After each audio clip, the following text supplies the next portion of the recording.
अम्मी, मैं रोजा रख तो पाऊंगा ना? हाँ बेटा, क्यों नहीं रख पाएगा। अल्लाह ताला अपने रोजेदारों को बड़ी हिम्मत देते हैं। तू देखना शाम कैसे हो जाएगी तुझे पता भी नहीं चलेगा। और तू देखना तेरा ये पहला रोजा बहुत मुबारक होगा। अच्छा अम्मी, रोजा तो मुबारक हो जाएगा, लेकिन ईद, अपनी ईद कैसे मुबारक होगी? मासूम अली के सवाल का जवाब रेशमा के पास नहीं था। वो खुद नहीं जानती थी कि इस बार वो और अली ईद कैसे मना पाएंगे, क्योंकि बीते चंद महीनों के अंदर ही रेशमा के लिए सब कुछ बहुत मुश्किल हो गया था। रेशमा के पति मोहसिन की कपड़े की दुकान थी, सब कुछ बढ़िया चल रहा था, लेकिन अचानक एक दिन न जाने कैसे मोहसिन की दुकान में आग लग गई। कुछ ही घंटों के अंदर सब कुछ जलकर खाक हो गया। इस हादसे ने मोहसिन को बुरी तरह तोड़ दिया, क्योंकि चंद रोज पहले ही उसने अपनी दुकान को नए माल से पूरी तरह भर दिया था। अब ना तो दुकान थी और ना ही सब कुछ। फिर से शुरू करने लायक पैसे, ऊपर से दुकान पर लिया हुआ कर्ज अब कैसे चुकेगा? ये फिक्र अब मोहसिन को खाई जा रही थी। रेशमा ने मोहसिन को हिम्मत देने की बहुत कोशिश की, लेकिन मोहसिन लड़ नहीं सका। हालात से हार कर उसने खुदकुशी कर ली। मोहसिन के इस तरह चले जाने से रेशमा पर मुसीबतों का पहाड़ टूट पड़ा, पर वो हिम्मत नहीं हार सकती थी। उसे अली के लिए सब कुछ संभालना ही था। अपना घर बेचकर रेशमा ने सबसे पहले दुकान का कर्ज चुकाया और अली के साथ अपनी दुकान में ही रहने लगी। रेशमा शुरू से ही कबाब बहुत अच्छे बनाती थी, लिहाजा उसने अपनी दुकान में ही कबाब बनाने शुरू कर दिए। इसी तरह गुजारा तो चलने लगा, लेकिन रमजान शुरू होते ही रेशमा के सामने नई मुसीबत आ खड़ी हुई। रोजा होने की वजह से अब कोई भी रेशमा के कबाब खाने नहीं आ रहा था। अम्मी बोलो ना, हम ईद कैसे मनाएंगे? अब तो हमारे कबाब भी कोई नहीं खरीद रहा है। अल्लाह सबका निगहबान है मेरे बच्चे, तू इतना मत सोच। आज तेरा पहला रोजा है, बस अल्लाह की इबादत में मन लगा, तो देखना सब ठीक हो जाएगा। भले ही अली की उम्र अभी बहुत कम थी, लेकिन हालात ने उसे वक्त से पहले ही काफी समझदार बना दिया था। वो जानता था कि सच में हालात कितनी खराब है। वो सारा दिन अपनी माँ को कबाब बनाते देखता रहा, और फिर अम्मी, कोई भी हमारे कबाब नहीं खरीद रहा, अब इनका क्या होगा? पता नहीं बेटा। रेशमा की हिम्मत भी अब जवाब दे रही थी। वो अपने आंसुओं को अली से छिपाते हुए अपना मुंह घुमाने लगी। तभी अली ने जाकर एक बड़ी सी टोकरी उठाई और उसमें रेशमा के बनाए कबाब रखने लगा। अली, ये क्या कर रहा है अली? इन्हें कहाँ लेकर जा रहा है? मैंने बेचने के लिए ले जा रहा हूँ अम्मी। लोग हमारी दुकान तक नहीं आ रहे, पर मैं तो लोगों तक जा सकता हूँ ना। लेकिन बेटा, कुछ ही देर में इफ्तार का वक्त हो जाएगा, तो कैसे जाएगा? तेरा रोजा भी तो है। अम्मी, आपने तो कहा था कि अल्लाह अपने रोजेदारों का साथ देते हैं। आप फिक्र ना करें, मैं इफ्तार से पहले वापस आ जाऊंगा। अली वो सारे कबाब लेकर निकल पड़ा। वो काफी देर तक इधर उधर घूमता रहा, लेकिन किसी ने भी उससे कबाब नहीं खरीदे। फिर अली की नजर एक जगह पर गई जहाँ कुछ लोग खाने पीने का सामान सजा रहे थे। उस जगह को देखकर ही पता चल रहा था कि वहाँ इफ्तार की तैयारी हो रही थी। अली फौरन उस जगह पर गया और वहाँ खड़े एक आदमी से बोला, हुजूर, ये सब इफ्तार के लिए है ना? हाँ बेटा, यहाँ गरीबों के लिए मुफ्त इफ्तार का इंतजाम किया जा रहा है। वैसे तुमने भी रोजा रखा है क्या? जी, आज मेरा पहला रोजा है।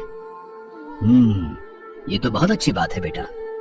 अब आ जाओ, यहीं इफ्तार करो। नहीं, मेरी अम्मी मेरा इंतजार कर रही होंगी, मैं उन्हीं के साथ इफ्तार करूंगा। हुजूर, आपको अगर ठीक लगे तो आप इफ्तार के लिए मेरे ये कबाब रख लीजिए। इन्हें कोई खरीद तो रहा नहीं और इन्हें वापस घर ले जाने का भी कोई फायदा नहीं। मेरी अम्मी ने बड़ी मेहनत से बनाया है इन्हें। तो तुम ये कबाब बेचना चाहते हो मुझे? नहीं हुजूर, आप इन्हें ऐसे ही रख लीजिए। आप नेक काम कर रहे हैं, इसलिए मुझे आपसे पैसे नहीं चाहिए। उस शख्स का नाम असलम था, जिसका पास ही में एक बड़ा और नामी होटल था। असलम पूरे रमजान भर गरीबों के लिए मुफ्त इफ्तार का इंतजाम करता था। वो अली को देखते ही उसके हालात समझ गया था, लेकिन इसके बावजूद जब अली ने अपने सारे कबाब उसे मुफ्त में देने की बात कही, तो असलम ने मुस्कुरा कर उससे कहा, बरखुरदार, नेकी कमाना बहुत अच्छी बात है, लेकिन उससे पहले पैसे कमाना भी जरूरी है। लाओ, अपने सारे कबाब मुझे दे दो और मुझे बताओ कितने पैसे हुए। तुम इन्हें बेचने लाए थे ना, तो बेच कर ही जाओ। जब मुफ्त में बांटने लायक हो जाओगे तब नहीं दूंगा पैसे, ठीक है? असलम की बात सुनकर अली के चेहरे पर भी मुस्कान आ गई। उसे यकीन नहीं हो रहा था कि उसके सारे कबाब बिक गए थे। वो कबाब के पैसे लेकर खुशी खुशी रेशमा के पास पहुंचा। अम्मी, ये देखिए, मैंने सारे कबाब बेच दिए। क्या? पर बेटा, इतनी जल्दी? तू कहाँ बेच आया उन्हें? अली ने अपनी माँ को सारा किस्सा कह सुनाया। अगले दिन अली फिर से कबाब से भरी टोकरी लेकर उस जगह जा पहुँचा जहाँ असलम ने इफ्तार का इंतजाम किया हुआ था। अली खुद असलम के पास नहीं गया, बल्कि थोड़ी ही दूर जाकर खड़ा हो गया। फिर जैसे ही असलम की नजर अली पर पड़ी, तो उसने आवाज दी, ओ बरखुरदार, वहाँ क्या खड़े हो? इधर आओ जरा। जी जी हुजूर। भाई वाह, कल तुम्हारे कबाब तो सबकी जुबान पर छा गए थे। कल तुमसे ज्यादा बात भी नहीं हो पाई थी। आओ, यहाँ बैठो और अपने बारे में बताओ। कौन हो, कहाँ रहते हो और नाम क्या है तुम्हारा? जी हुजूर, मेरा नाम अली है। मैं अपनी अम्मी के साथ यहाँ पास में ही रहता हूँ। कुछ ही देर में असलम अली के बारे में सब कुछ जान गया। अब वो हर रोज अली से उसके सारे कबाब खरीदने लगा, बावजूद इसके कि उसके खुद के होटल में इफ्तार के लिए सब कुछ पहले से ही बनता था। पूरे रमजान यही चलता रहा। रेशमा सारा दिन पूरी मेहनत से कबाब बनाती और शाम होते ही अली उन्हें ले जाकर असलम को बेच देता। इस तरह न सिर्फ रेशमा और अली का खर्च अच्छे से चलने लगा, बल्कि रेशमा ने ईद के लिए भी अब ठीक ठाक पैसे जमा कर लिए थे। लेकिन जैसे जैसे ईद का त्योहार नजदीक आ रहा था, अली के चेहरे की रौनक भी कम होती जा रही थी। ये देखकर असलम ने एक दिन अली से पूछा, क्या बात है अली, परसों ईद है और तुम ऐसे मुंह लटकाए चले आ रहे हो? क्या बात है, रोजे ज्यादा भारी पड़ रहे हैं क्या? नहीं हुजूर, ऐसा तो कुछ नहीं है। तो फिर क्या बात है, मुझे बताओ। हुजूर, आप हर रोज इफ्तार के लिए मुझसे सारे कबाब खरीद लेते हैं। आप सचमुच अल्लाह के फरिश्ते बनकर आए हैं। आपकी वजह से मेरी और मेरी अम्मी के रोजे तो मुबारक हुई, हमारी ईद भी मुबारक हो गई। लेकिन क्या बेटा, तुम झिझको मत, खुलकर कहो। हुजूर, ईद आएगी और चली जाएगी, लेकिन इसके बाद हमारा क्या होगा? हमारी दुकान की हालत बहुत खराब है। मेरी अम्मी के पास इतने पैसे नहीं है कि वो उस दुकान की अच्छे से मरम्मत करवा सके, इसलिए हमारी दुकान में हमारे कबाब खाने कोई नहीं आता और मुझे मालूम है कि आगे भी कोई नहीं आएगा। अली की आंखों से वो आंसू बह निकले, जिन्हें वो न जाने कब से रोके हुए था।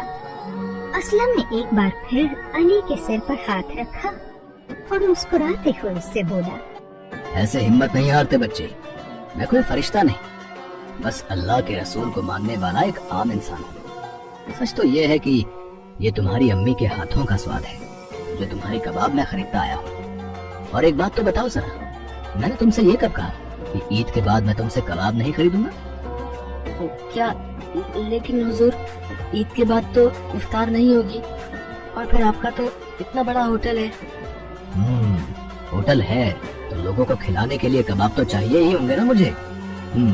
चलो अब ऐसा करो, मुझे आज ही अपनी अम्मी से ले जाकर मिलवाओ, आगे की बात मैं उनसे ही करूंगा। असलम की बातें सुनकर अली को बड़ा सुकून मिल रहा था। वो फौरन असलम को लेकर रेशमा के पास पहुंचा। बहन, अगर आपको ठीक लगे तो मैं आपको अपने होटल में नौकरी देना चाहता हूँ। वैसे तो मेरे होटल में कई सालों से कबाब बन रहे हैं, लेकिन फिर भी मुझे यकीन है कि अगर आपके कबाब मेरे मेन्यू में शामिल हो गए तो मेरे होटल के नाम पर 4 चांद लग जाएंगे। हुजूर, मेरा अली बिल्कुल ठीक कहता है। आप सच में अल्लाह के फरिश्ते हैं जो हमारी हर मुसीबत को दूर करने आए हैं। मैं आपको बयां नहीं कर सकती कि आपके होटल के लिए काम करने में मुझे कितनी खुशी होगी। इतना कहकर रेशमा रोने लगी। अली ने बड़ी ही प्यार से बोला, मत रो अम्मी, अब सब ठीक हो जाएगा। अल्लाह ने हमारी दुआएं कबूल कर ली हैं। आपने बिल्कुल सही कहा था, अल्लाह अपने रोजेदारों का निगहबान है। देखो ना, हमारी ईद ही नहीं, अब तो आगे की सारी जिंदगी मुबारक होने जा रही है। रेशमा ने अली को गले से लगा दिया। इसके बाद उसे कभी भी अपने शौहर मोहसिन की कमी महसूस नहीं हुई, क्योंकि अब अली उसका हौसला बनकर उसके साथ खड़ा था, जिसके दम पर अब रेशमा हर चुनौती से लड़ सकती थी।